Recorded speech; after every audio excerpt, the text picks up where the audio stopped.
What's up guys, I'm Zane and today I'm going to show you how to boot Windows 10 and 11 in safe mode.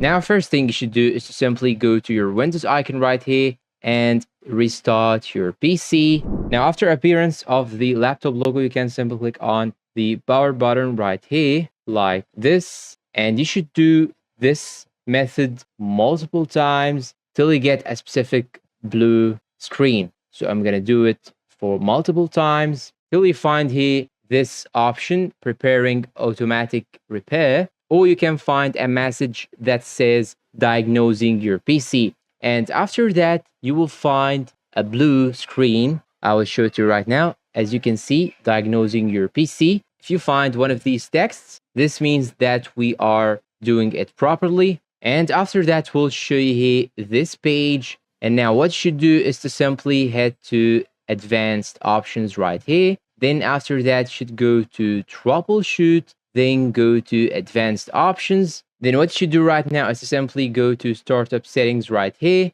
And now you have to restart your PC. Just click on restart and it will open in the safe mode. And now that was the first method.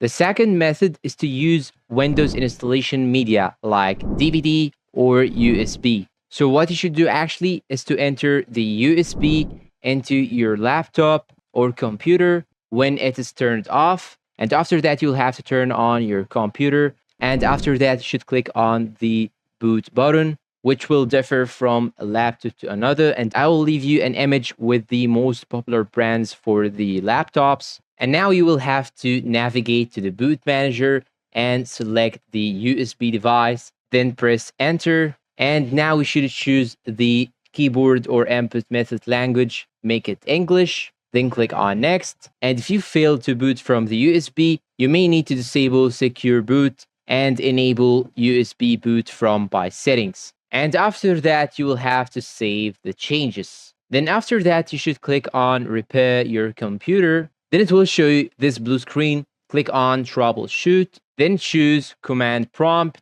Then now you have to type down below right here this code, as you can see. Then click on enter and now get out of the command prompt. Then click on continue and it will run in the safe mode. And that's all for today, guys. If you find this video helpful, please don't forget to support us with like, subscribe, comment, share, and see you guys in a new video.